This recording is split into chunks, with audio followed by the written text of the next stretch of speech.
मैं हूं प्रोफेसर राजेंद्र प्रसाद पांडे, निदेशक अनुवाद अध्ययन एवं प्रशिक्षण विद्यापीठ इग्नू नई दिल्ली। आज की चर्चा का विषय है सबाल्टर्न साहित्य का अनुवाद भाग 2।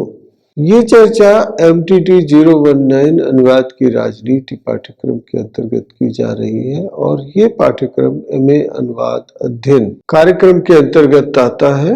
आज की चर्चा के प्रमुख बिंदु है उपनिवेशकालीन सबाल्टर्न साहित्य का अनुवाद, उपनिवेशकालीन भारतीय सामाजिक व्यवस्था और सबाल्टर्न साहित्य, उपनिवेशकालीन सबाल्टर्न साहित्य का सांस्कृतिक अनुवाद, सबाल्टर्न साहित्य रचनाकार और अनुवादक, सबाल्टर्न विमर्श और अनुवाद, सबाल्टर्न साहित्य इतिहास लेखन।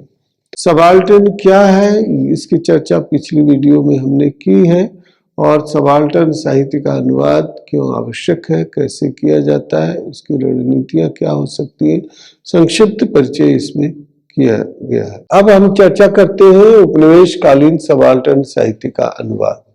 तो उपनिवेश काल में सबाल्टर्न साहित्य की क्या स्थिति थी, इसके पहले यदि चर्चाएं विभिन्न वीडियोस के माध्यम से मैंने की है कि उपनिवेश काल क्या है, लेकिन आमतौर पर जब बक्सर का युद्ध हुआ उसके बाद ये तय हो गया, उसकी जीत जो थी अंग्रेजों की वो निर्णायक थी और उसके बाद ये तय हो गया कि अब अंग्रेजी आधिपत्य रहेगा और भारत अंग्रेजी शासन व्यवस्था के अंतर्गत कार्य करेगा, गुलाम हो गया है।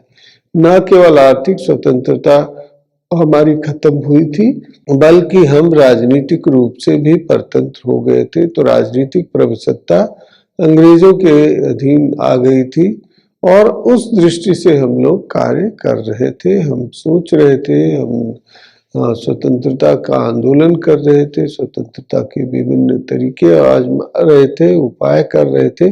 तो उपनिवेश काल में सबाल्टर्न साहित्य भी रचा गया। सबाल्टर्न साहित्य सत्ता विरोधी हो ये आवश्यक नहीं, लेकिन ये बात सही है कि अपनी सामाजिक व्यवस्था को बदलने के लिए बिल्कुल आतुर था और उस समय जो जाति व्यवस्था थी एक कड़वी सच्चाई थी, अभी भी कहीं न कहीं उसके तत्व विद्यमान है।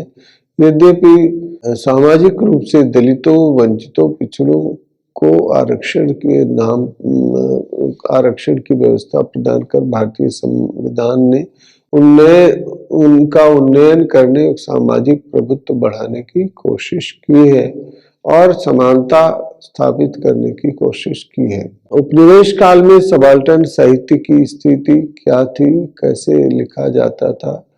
तो जरूरी नहीं कि उस समय सबाल्टर्न जाति यानी दलित, पिछड़े वर्ग की जातियों से जुड़े हुए लोग ही उस तरह का साहित्य लिख रहे थे, बल्कि जाति व्यवस्था का उन्मूलन उसका एक प्रमुख तत्व था। जाहिर सी बात है कि उसमें गांधी जी से लेकर अंबेडकर तक और आर्य समाज, इसके अलावा हिंदू धर्म में जो धर्म सुधार आंदोलन हुए, सब में जाति व्यवस्था को लेकर आक्रोश था। जाति व्यवस्था के विखंडन और टूटने की कोशिश करने के उपाय किए गए। भारतीय भाषाओं में जो रचित सबाल्टर्न साहित्य है उसकी स्थिति को जानने की कोशिश करते हैं। तो हिंदी ही नहीं, मराठी, तमिल, तेलुगु, बंगला, उड़िया, सब में दलित चेतना और सबाल्टर्न चेतना के साहित्य लिखे गए। अगर भारतीय संदर्भ में भारतीय भाषाओं की बात करें तो ऐसी रचनावली अपार संख्या में आई। जैसे हिंदी में इस तरह की पहली महत्वपूर्ण रचना हीराडोम की रचना मानी जाती है। उन्होंने कविता लिखी और उसे सरस्वती में प्रकाशित करने के लिए भेजा, यानी 1900 ईस्वी के बाद की स्थिति है। 20वीं शताब्दी में ये स्थिति देखी गई। इसके पहले भी बहुत सी रचनाएं लिखी गई हैं। भक्ति काल में रैदास जैसे लोगों, संत कवियों ने रचनाएं लिखी। दलित चेतना की रचनाएं हैं और अपनी जाति के लेकर के एक गौरव है। दलित आत्म संघर्ष की भी बात है, आत्मगर्व की भावना भी है। कबीर की बात करें, इसी तरह से दादू दयाल, ये विभिन्न जो है निम्न जाति के लोगों द्वारा रचित रचनाएं हैं, लेकिन श्रेष्ठ रचनाएं हैं और उनमें अपनी जाति को लेकर के कोई हीनता बोध नहीं है, बल्कि मान्यता बोध है और समाज परिवर्तन, समाज सुधार करना भी वे चाहते हैं। इसी तरह 19वीं 20वीं शताब्दी के आरंभ में जो भी रचनाएं लिखी गई वे भी श्रेष्ठ तत्व उसमें दिखाई देते हैं। हीरोडोम की रचना की मैंने बात की, इसी तरह प्रेमचंद की अधिकांश रचनाएं दलित पृष्ठभूमि पर आधारित है, दलित मानसिकता को उद्बोधित करती है। हम देखें तो मराठी में अंबेडकर ने जो आंदोलन चलाया, उसके पहले सावित्रीबाई फुले और ज्योतिबा फुले के जो कार्य हैं वो निहायत बहुत ही उल्लेखनीय है, अत्यंत प्रशंसनीय है। उन्होंने सामाजिक चेतना उत्पन्न करने की कोशिश की और उन्होंने अपने ढंग से इसको उभारने की कोशिश की। दलित अस्मिता को भी प्रेरित करने की दृष्टि से उन्होंने प्रयास किया। बांग्ला में भी इस तरह की रचनाएं लिखी गई, उड़िया में लिखी गई। 6 माड़ 8 गुंठ 6 बीघा जमीन जो फकीर मोहन सेनापति की रचना है, वो असल में किसान और पिछड़े वर्ग के लोगों की रचना है। वो दलित तो उस अर्थ में हम चाहे ना कहें, लेकिन सबाल्टर्न कैटेगरी में निश्चित रूप से आएंगे, जो दलित पिछड़े वंचित वर्ग के लोगों की रचना है। हम देखते हैं कि इस तरह का जो साहित्य है, निराला की रचना देखें तो चतुरी चमार, बल्लेसर बकरिया, इस तरह की रचनाएं बहुत ही महत्वपूर्ण है। इसी तरह से बिल्लेसर बकरिया चतुरी चमार की चर्चा मैंने की। फिर हम देखें तो प्रेमचंद की रचना गोदान, इसमें एक उत्कृष्ट कृति है। इसी तरह पुष्ट की रात जो उनकी कहानी है, वो एक क्लासिक प्रकृति की रचना बन करके उभरी है। दूसरी भाषाओं में भी सबाल्टर्न साहित्य उपनिवेश काल में प्रचुर मात्रा में लिखे गए और उनके अनुवाद की भी व्यवस्था हुई।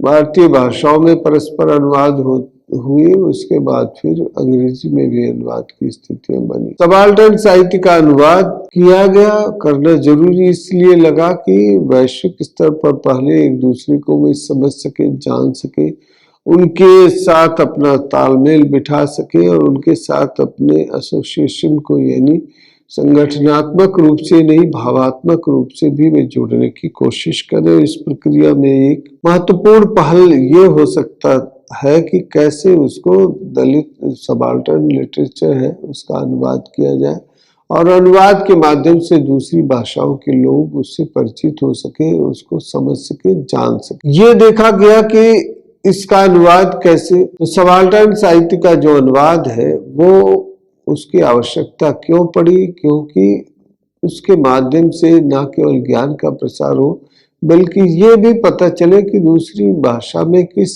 प्रकृति की रचनाएं लिखी जा रही है, सामाजिक स्वीकार्यता उन रचनाओं को कितनी मिल रही है और सामाजिक परिवर्तन की दिशा में वे रचनाएं कितना कार्य कर रही है।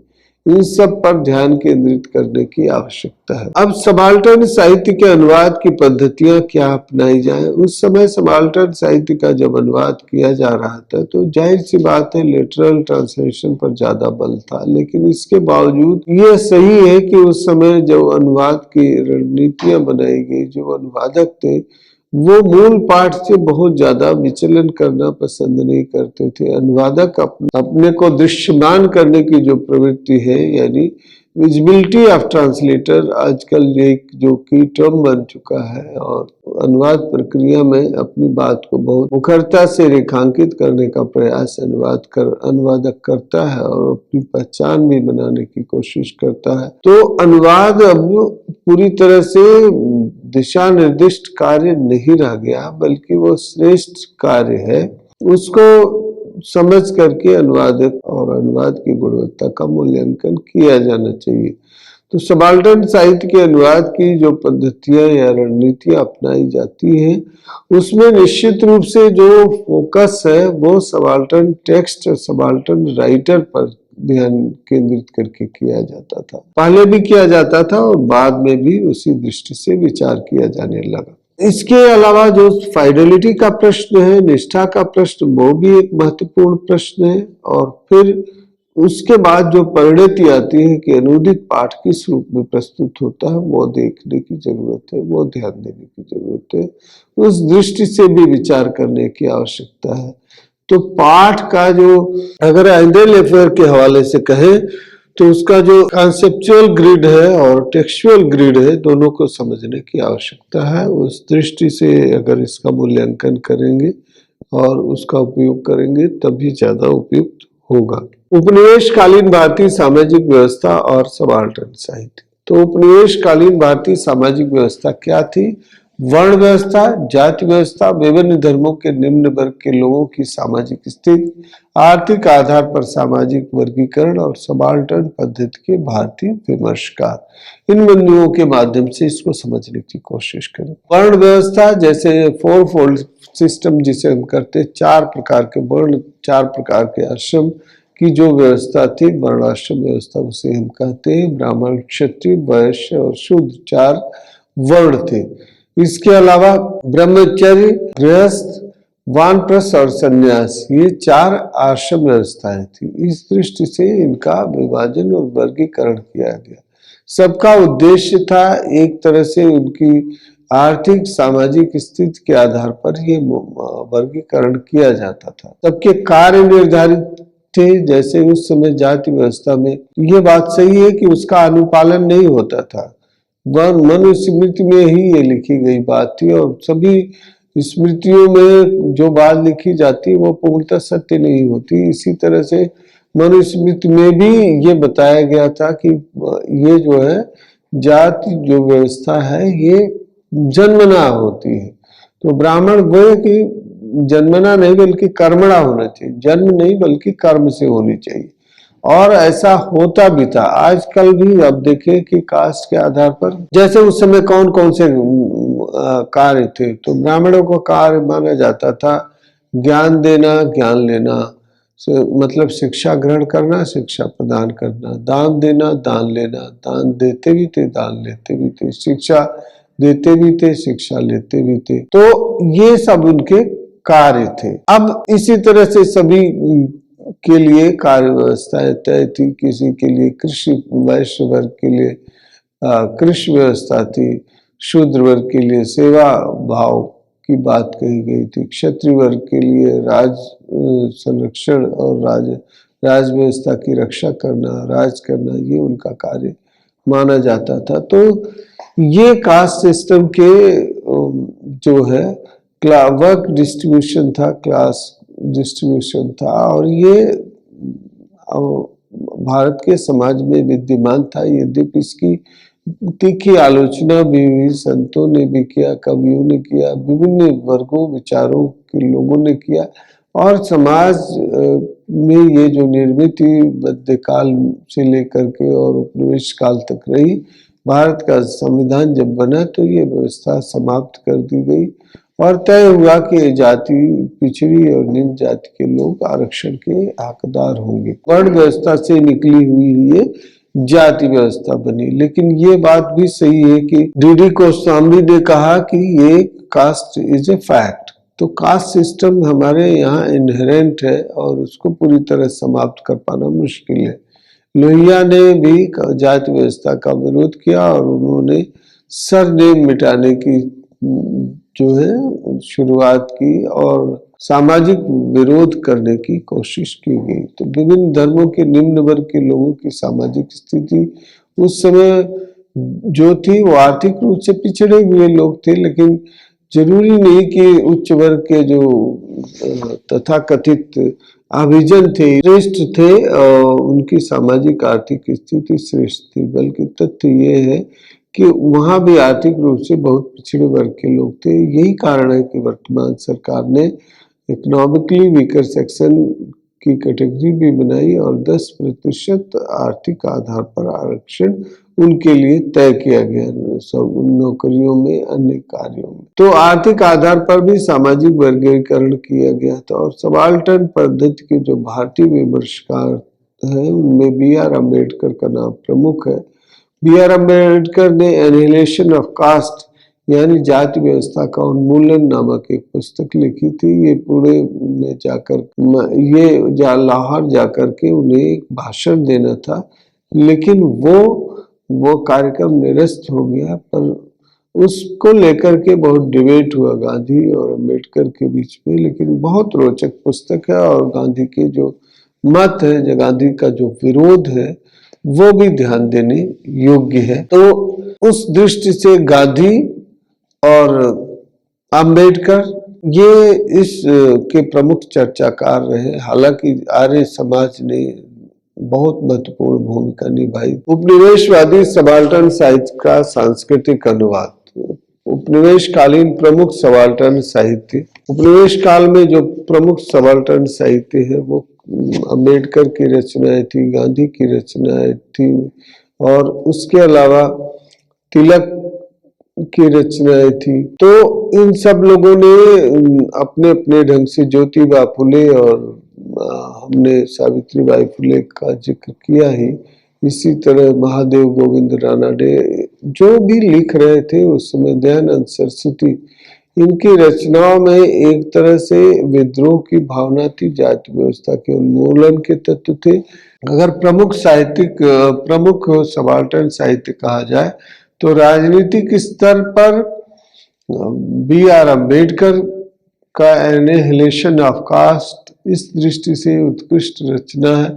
पद्धतियों के माध्यम से, विभिन्न तर्कों के माध्यम से जाति व्यवस्था की जड़ताओं, क्रूरताओं और सामाजिक सांस्कृतिक अवरोधों को व्यक्त किया गया है। इसी तरह उनके उन्मूलन की भी वकालत की गई है और बताया गया है कि कैसे ये निषेधात्मक तत्व है, कैसे इसका समापन किया जाना चाहिए, कैसे इसे खत्म किया जाना चाहिए। अब भारतीय भाषाओं में सबाल्टर्न साहित्य कौन से हैं? तो उपनिवेश काल में जो सबाल्टर्न साहित्य रहे हैं वो, जैसा मैंने बताया कि अगर हिंदी की दृष्टि से देखा जाए तो गोदान उत्कृष्ट उपन्यास रहा है प्रेमचंद का, और इसके अलावा उन्होंने अन्य रचनाएं भी लिखी, अन्य उपन्यास भी लिखे, जिसमें बहुत सी कहानियां हैं, जिसमें खास तौर से अगर हम देखें तो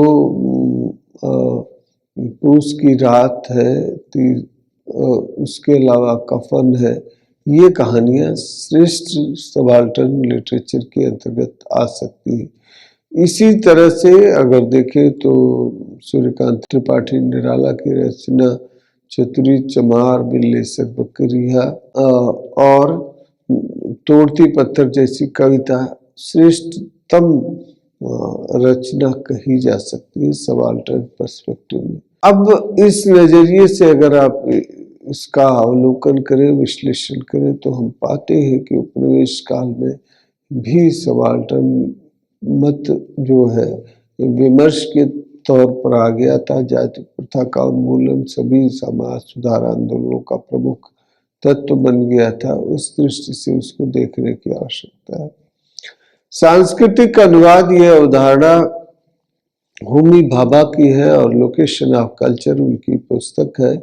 उस दृष्टि से देखा जाए तो हम पाते हैं कि इसमें एक बहुत बड़ा क्रांतिकारी परिवर्तन दिखाई देता है अनुवाद के स्तर पर, जिसमें अनुवाद के जो लिंग्विस्टिक पर्सपेक्टिव है, यानी भाषा वैज्ञानिक जो परिप्रेक्ष्य है, उसको समाप्त करने की आवश्यकता है और उस पर बल दिया गया। ये एंड्रे लेफेर की ट्रांसलेटिंग कल्चर से भी आगे की एक पहल थी, जिसमें टेक्स्ट को ध्यान में ही नहीं रखा जाता, बल्कि उसका एक कल्चरल आउटकम बताने की कोशिश की जाती है।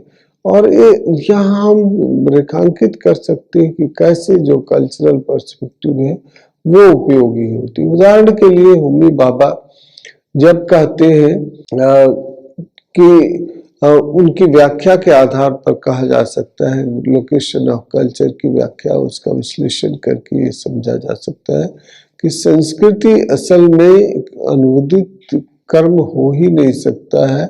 असल में संस्कृति का भाव ग्रहण किया जा सकता है। संस्कृति को कैसे व्यक्त किया जाए, इस संदर्भ में समझने की जरूरत है। तो कल्चरल ट्रांसलेशन एक टर्म है जिसमें लिटरल टेक्स्ट का होना जरूरी नहीं है। आप एक पर्सपेक्टिव को, एक आप विजन को, एक आइडिया को ट्रांसलेट कर सकते हैं। जैसे कोई कहता है ट्रांसलेट इंडिया, झुम्पा लाहिरी का कथन है, तो इसका अर्थ ये हुआ कि वो भारत का अनुवाद नहीं करती, बल्कि भारतीय परिवेश, यहाँ के रीति रिवाज, यहाँ के कस्टम, मैनर, विजुअल्स, डॉक्यूमेंट्स, इनके आधार पर इंडिया की एक कॉन्सेप्ट बनती है, आइडिया ऑफ इंडिया बनता है, जिसके आधार पर चीजों को लिखा पढ़ा जाता है। लेकिन ये भी सही है कि एक कोई थिक ट्रांसलेशन या प्रॉपर ट्रांसलेशन जब हम करते हैं तो दो टेक्स्ट का होना जरूरी है, यानी दो भाषाओं का होना जरूरी है। और कल्चरल ट्रांसलेशन में ये कोई जरूरी नहीं है। Proper translation versus cultural translation, ये प्रॉपर ट्रांसलेशन शब्द मैंने इस्तेमाल किया, हालांकि हरीश त्रिवेदी का एक लेख छपा था translating culture versus cultural translation, जिसमें उन्होंने होमी भाभा द्वारा रचित लोकेशन ऑफ कल्चर का विश्लेषण करते हुए, उसकी आलोचना करते हुए, उसके सापेक्ष उसमें पहले से स्थापित एंड्रे लेफेयर की संकल्पना cultural turn in translation studies को प्रमुखता से उभार करके प्रस्तुत करने की कोशिश की। अगर इस दायरे में देखा जाए तो प्रॉपर ट्रांसलेशन जब हम कहते हैं तो उसमें दो लैंग्वेजेज होती हैं, यानी जिस भाषा से अनुवाद करते हैं और जिस भाषा में अनुवाद करते हैं।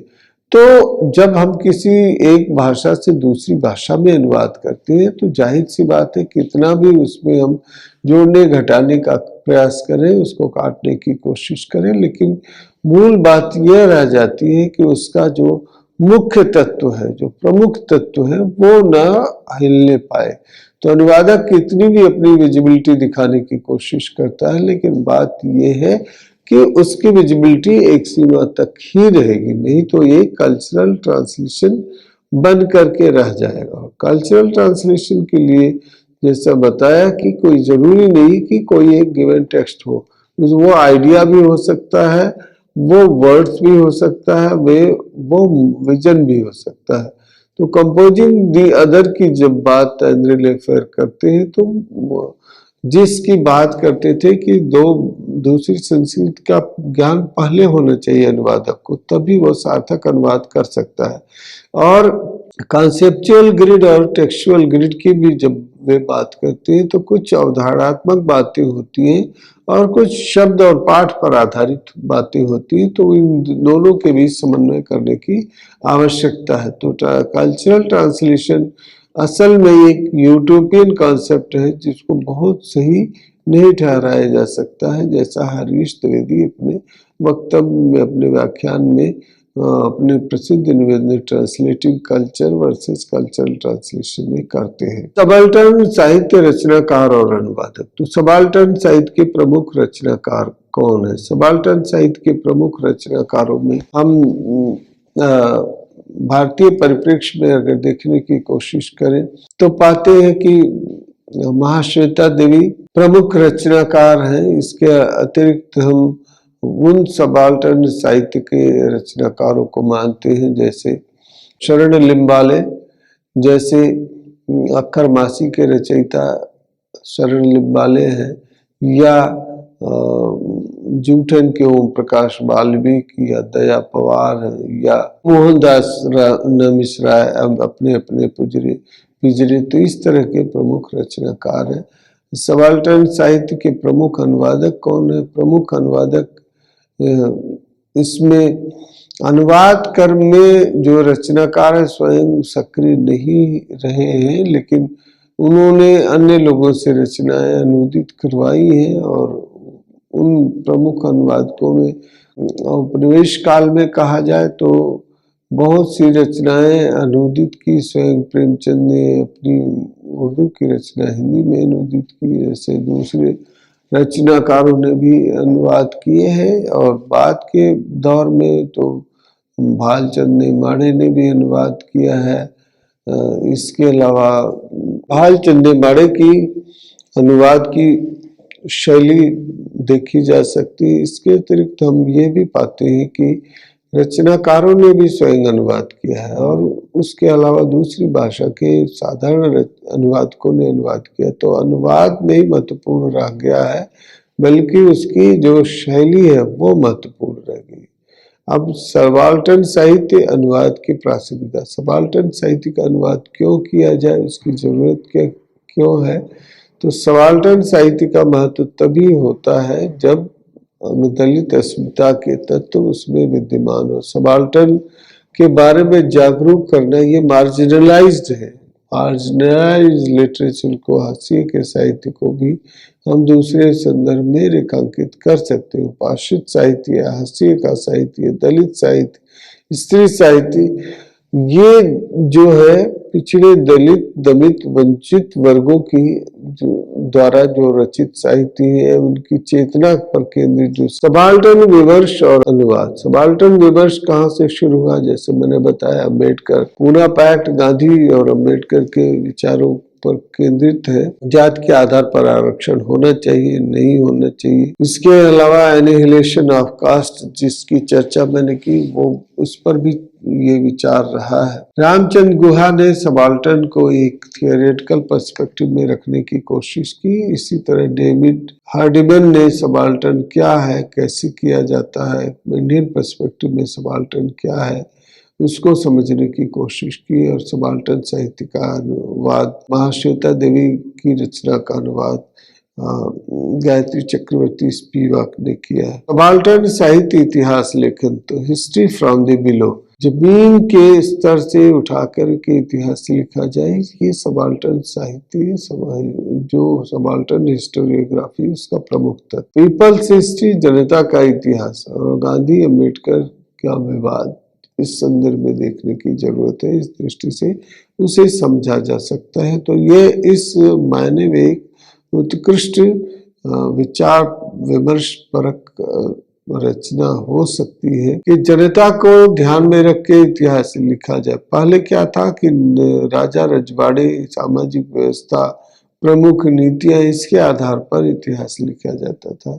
लेकिन पीपल्स हिस्ट्री जब लिखा जाएगा तब फिर ध्यान में आएगा कि जनता के हित कितने उसमें सजते हैं। हिस्ट्री फ्रॉम द बिलो, यानी जो सबसे मार्जिनलाइज, लास्ट, गांधी के शब्दों में अंतिम पंक्ति का अंतिम व्यक्ति जो है, उसके हित जब ध्यान में केंद्रित किए जाएंगे तो इस तरह का इतिहास लेखन होगा। तो हमने ये चर्चा जो शुरू की, तो उपनिवेश कालीन सबाल्टर्न साहित्य का अनुवाद कैसे होता है, उपनिवेश काल में सबाल्टर्न साहित्य क्या है, इन दृष्टियों पर हमने विचार किया।